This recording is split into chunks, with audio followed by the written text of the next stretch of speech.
그러면 이 하나님이 모세에게 말씀해 주신 젖과 꿀이 흐르는 땅이란 무슨 의미일까요? 이 의미를 제대로 알아야 하나님의 약속의 땅, 가나안 땅이 어떤 곳이라는 것을 우리가 알 수가 있습니다. 그리고 왜 이스라엘 백성들이 가나안 땅으로 가야 하는지, 왜 우리가 이 세상에 살면서 하나님의 약속의 땅, 새로운 가나안 땅, 새 예루살렘으로 우리가 가야 하는지, 왜 우리가 이 세상의 교회의 삶을 통해서 천국에 가야 하는지, 그 뜻을 정확하게 알 수가 있다는 겁니다. 그래서 제가 처음에 말씀드린 것처럼 하나님의 말씀은 4,000년 전 모세 시대에 뿐만 아니라 3,000년, 2,000년, 1,000년 전에 하나님의 말씀도, 오늘날 우리에게 부여된 말씀도 그 의미가 다 같아야 된다는 겁니다. 그래서 이 젖과 꿀이 흐른다는 땅은 의미는 굉장히 중요합니다. 자, 그럼 이제 한번 들어가 보겠습니다. 젖과 꿀이 흐르는 땅이란 표현은 거기에서 제일 중요한 것은 아까 우리 여러 학자들이 주석을 쭉 하는 것처럼 그런 의미와는 상관이 없어요. 그들이 간과한 것이 무엇이냐? 바로 이스라엘 백성들이 430년 동안 자유인으로 애굽에 들어갔다가 노예가 되어버렸다는 사실인 거예요. 그리고 그들은 그것을 떠나기를 원치 않고 하나님의 그들의 조상에게 했던 약속을 잃어버린 상태라는 거예요. 이런 노예 근성에 찌든 백성들을 일깨우려는 간절한 하나님의 부름의 소리가 바로 젖과 꿀이 흐른다는 의미입니다. 그래서 제가 이 의미를 살펴보면서 여러분에게 이 동영상을 한번 먼저 보여드리려고 합니다. 이 동영상을 한번 잘 보시기 바랍니다.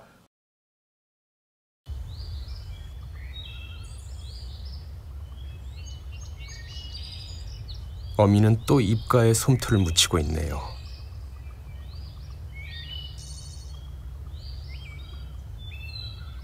땅에는 족제비, 너구리, 삭, 공중엔 매. 누가 올세라 꼼꼼하게 살펴보는 어미입니다.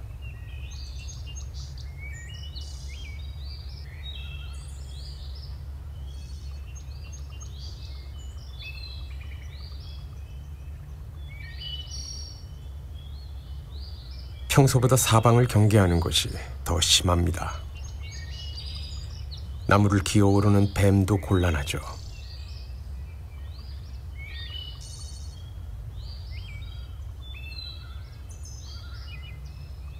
다시 아래를 살피더니 바닥으로 떨어집니다.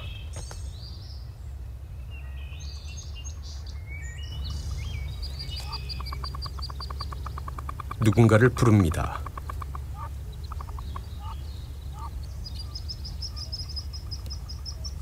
새끼들입니다.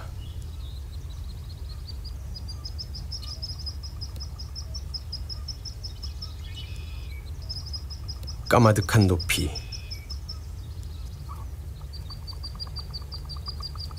어미가 부릅니다. 첫 번째 새끼입니다. 이러지도 저러지도 못하네요.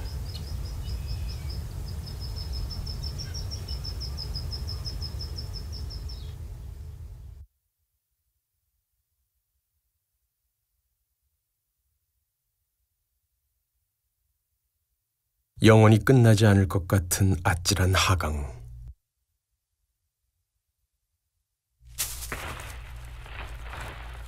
그리고 충돌.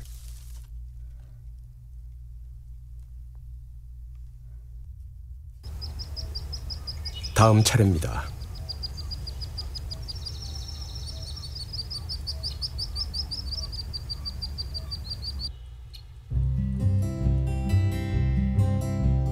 이것이 원앙의 출생신고입니다.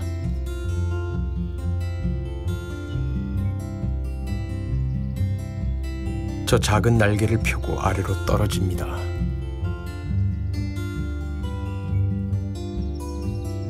두 발을 버둥거리며 균형을 잡습니다.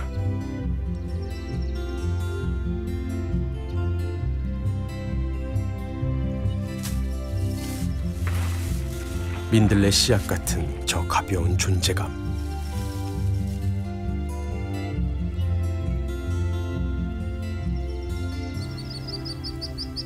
어미는 계속 새끼들을 격려합니다.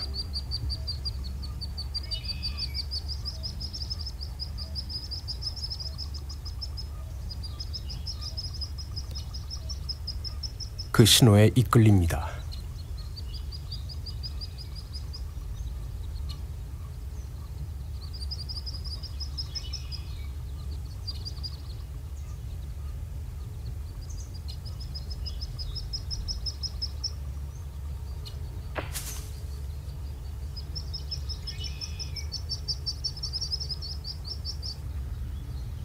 보통 새들은 날개가 튼튼해져야 둥지를 떠나는데 원앙은 날개가 마르자마자 이렇게 떠납니다.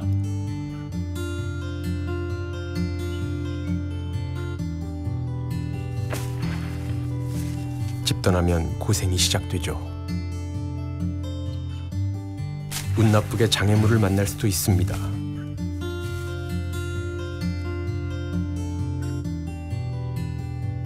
균형을 잃으면 착지하는 게 어렵죠.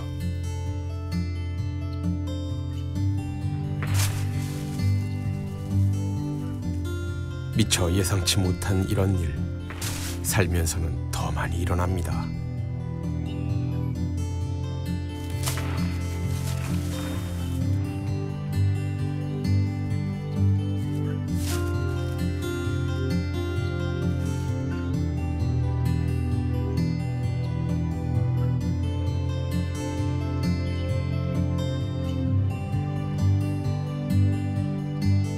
어쨌건 다시 균형을 잡으려고 온몸을 버둥거립니다. 약 50g. 너무 가벼운 몸이라 충격이 거의 없습니다. 이 모든 일을 알고서 대비해 놓은 것 같습니다.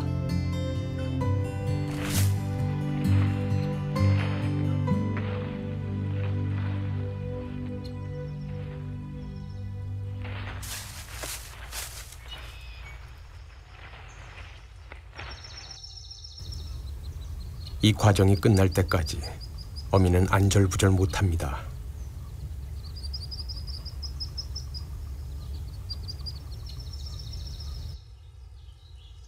이 순간만큼은 아무도 도와줄 수 없습니다.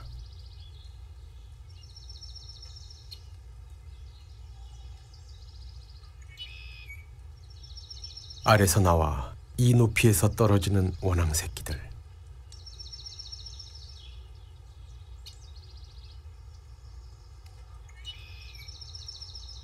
용기를 내는 것에서부터 원앙의 삶은 시작됩니다.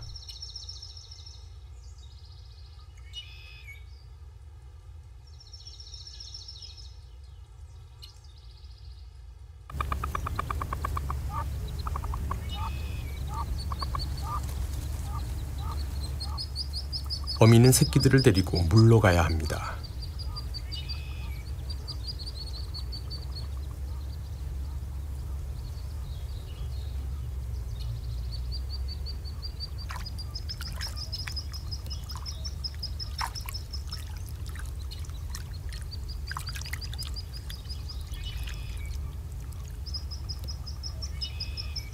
최후에 떨어진 새끼까지 끌어모읍니다.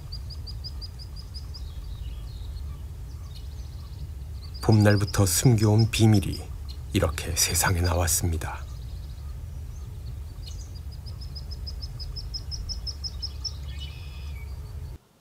그래서 제가 이 동영상을 이거는 유튜브에서 제가 가지고 왔습니다. 무슨 의미냐 하면 하나님이 노예화되어버린 잠자고 있는 히브리 민족을 깨우기 위해서 하나님이 간절히 부르는 소리가 바로 젖과 꿀이 흐른다는 땅의 그 소리의 의미예요. 근데 이것을 우리가 자연에서 어떻게 그 하나님의 소리를 들을 수 있는가? 자, 우리가 잘 아는 것처럼 원앙이나 물오리, 야생에 사는 그 물오리들이나 원앙새들이 또 기러기들이 주로 물가에서 살죠. 근데 물가에다 둥지를 들고 새끼를 낳으면 다른 천적들에서 다 잡아먹힙니다. 그러면 이 원앙들이나 이 기러기들이나 물오리들이 어떻게 둥지를 트냐 하면 높은 나무에 구멍을 파고 구멍에다가 둥지를 틀든지 아니면 높은 절벽 위에 그 둥지를 틉니다. 그리고 그들이 그것에 알을 낳고 알이 부화하면 새끼들이 전부 다 알에서 깨어나자마자 그들이 보송보송보송한 그런 털을 가진 그 털이 다 마르자마자 그들에게 먹이를 주는 것이 아니라 이 어미새가 새끼들을 그 둥지에서 불러냅니다. 먼저 어미가 그 둥지로부터 땅으로 떨어지는 신용을 해요. 몇 번을 하면 그리고 그 밑에서 새끼들을 간절히 부릅니다. 그때 이 소리, 어미의 부르는 소리에 응답하지 않는 새끼는 그 자리에서 죽습니다. 왜? 어미는 그 새끼들에게 둥지에다 모이를 갖다 주지 않아요. 이 새끼들이 이제 그 태어나자마자 그 둥지를 떠나야 돼요. 그리고 그들의 삶은 앞으로 어디냐? 이 둥지가 아니라 그들이 살아야 할 것은 바로 이 물이 있는 물가라는 거예요. 그래서 거기에 가서 그 어미에게 먹는 것을 배우고 먹이를 찾는 방법을 배우고 그래서 그곳에서 살아가는 거예요. 이제 더 이상 그 새끼들은 그것에서 깨어나자마자 그 둥지는 더 이상 의미가 없어요. 둥지를 버려야 합니다.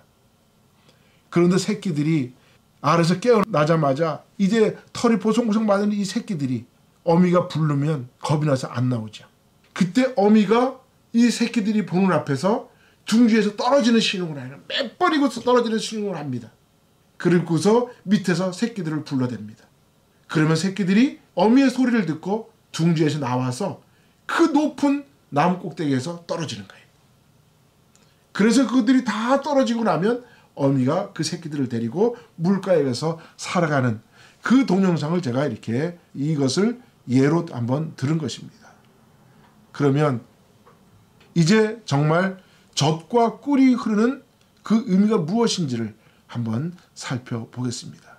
여러분, 젖 하면 여러분 제일 먼저 떠오르는 이미지가 뭡니까? 젖 하면 엄마가 아기에게 주는 우유죠. 젖. 무엇을 의미합니까? 바로 생명입니다. 젖 하면 생명입니다. 그리고 이 젖은 바로 부모의 사랑 가운데 어머니의 사랑 모성애를 의미합니다. 그래서 젖은 사람을 살리는 생명의 양식이고 젖은 어머니의 사랑이고 젖은 곧 생명을 의미합니다. 제가 그 그림을 이렇게 넣어봤습니다. 여러분 이거 살펴보면서 젖의 의미를 한번 잘 살펴보시길 바랍니다. 두 번째, 꿀이 흐르는 땅이다. 꿀이 무엇을 의미할까요? 여러분, 꿀은 꿀벌이 만들어내죠.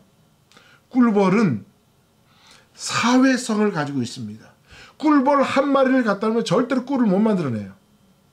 꿀은 수천 마리, 수만 마리가 함께 모여서 각각의 자기에게 맡겨진 일들을 하나를 전부 다 책임지고 할 때 그것들이 하나하나 모여서 꿀을 만들어내는 거예요. 그래서 꿀을 만들기 위해서는 꿀벌들이 먼저 사회성을 일으켜야 됩니다. 사회성. 그리고 사회성에서 각각의 여왕벌은 알을 낳고 또 그 중에서 벌들은 그 알이 깨어나도록 바람을 일으켜서 산소를 공급하고 또 그 알에서 애벌레가 태어나면 애벌레가 꿀을 먹이고 다른 또 꿀벌들은 멀리 날아가서 꽃에 가서 그 꿀들을 따오고 그리고 어떤 벌들은 그 자기네 벌집에 다른 침입자들이 들어오지 못하도록 그것을 집을 지키고 이러한 모든 꿀벌들의 사회성의 각각의 역할을 통해서 꿀벌이 만들어진다는 거죠. 그래서 이 꿀은 바로 사회성, 각각의 맡겨진 책임을 의미합니다. 그리고 이 꿀벌들은 아버지가 밖에 나가서 열심히 일을 해서 돈을 벌어와서 그걸 가지고 가족들을 부양해 나가는 그런 부성애를 의미합니다. 젖이 모성애를 의미한다면 꿀은 부성애를 의미합니다. 그리고 젖이 생명을 의미한다면 꿀은 바로 이렇게 각각의 맡겨진 책임이 있는 행동, 바로 그것은 프리덤의 자유를 의미합니다. 그래서 꿀벌은 꿀을 만들기 위해서 각자의 한 일원으로 각자가 맡은 책임을 다하게 되죠. 그리고 꿀벌은 부지런함은 책임의식을 이야기합니다.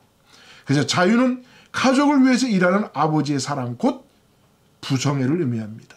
그래서 자유는 책임을 지는 겁니다. 제가 뭐 이 자유에 대한 이야기는 저번에 동영상을 만들어 드렸으니까. 그래서 꿀이라는 것은 바로 모든 자유인 개개인이 각각의 맡겨진 사명을 다 감당함으로 꿀벌이라는 양식이 만들어지고, 그 꿀벌들은 꿀벌들뿐만 아니라 새로 태어난 애벌레들이 그 꿀벌을 먹으면서 자라나게 되는 것이죠. 그래서 또 다른 꿀벌의 세계를 만들어내고, 그 꿀벌의 세계를 통해서 자연이 풍성해져 나가는 거죠. 여러분, 그렇다면 왜 하나님이 모세에게 젖과 꿀이 흐르는 땅이라고 모세에게 말씀해 주시는지 그 의미를 아셔야 됩니다. 첫 번째, 이스라엘 백성들이 지금 노예의 근성에서 벗어나지 못하고 잠자고 있는, 영적으로 잠자고 있는 상태라는 거죠. 그런데 그들에게 약속의 땅이라 그러면 그들이 어떻게 하죠? 누구의 약속한 것인데? 아브라함과 이삭과 야곱이다 그러면 그들이 민족성을 잃어버리고 있는 430년이 지났는데 그게 무슨 의미인지 알고 따라가겠습니까? 그러니까 하나님이 모세에게, 아브라함과 이삭과 야곱에게 사용하지 않으신 오늘 이스라엘 백성들에게 젖과 꿀이 흐르는 땅이라고 가서 말하라라고 모세에게 처음 말씀해 주시는 거예요. 젖과 꿀이 흐르는 땅. 오늘 모세는 이 젖의 의미, 꿀의 의미를 그들에게 바르게 이해시켜서 그들이 이제 잠자던 영혼이 깨어나는, 젖과 꿀이 흐르는 의미를 깨달으면 그들이 저절로 일어난다는 거죠. 그리고 그들은 모세가 가자는 곳으로 향해서 가는 것입니다. 가나안 땅의 의미는 바로 그거예요.